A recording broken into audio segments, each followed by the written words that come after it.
ఈ సందర్భంగా నేను కోరుకుంటున్నారు.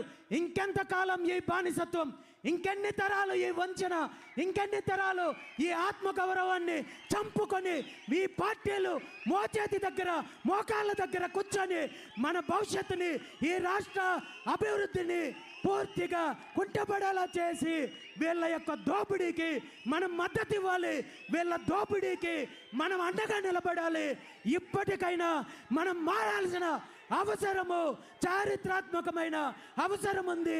మీరందరూ కూడా ఆలోచించాలని చెప్పి ఈ సందర్భంగా ఈ దోపిడీ పార్టీల్లో ఉంటున్న బీసీ నాయకులను కోరుకుంటున్నాను.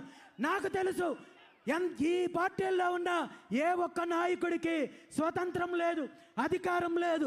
కేవలం పేర్లు పెట్టుకోవడానికి మాత్రమే ఈరోజు పదవులు ఇస్తున్నారు తప్ప మీ పరిస్థితి ఎలా ఉందో నాకు తెలుసు. కాబట్టే ఈరోజు మీ అందరికీ పిలుపునిస్తున్నాను. మీరు ఆలోచించి ఒక్క అడుగు ముందుకు వేయండి. ఈ దోపిడీ పార్టీలను బంగాళాఖాతంలో కలిపేయడానికి నేను సిద్ధంగా ఉన్నానని చెప్పి ఈ సందర్భంగా తెలియజేస్తున్నాను. మీ పెద్దరికానికి, మీ గౌరవానికి ఏమాత్రం ఆటంకం లేకుండా మీ స్థాయిని పెంచే విధంగా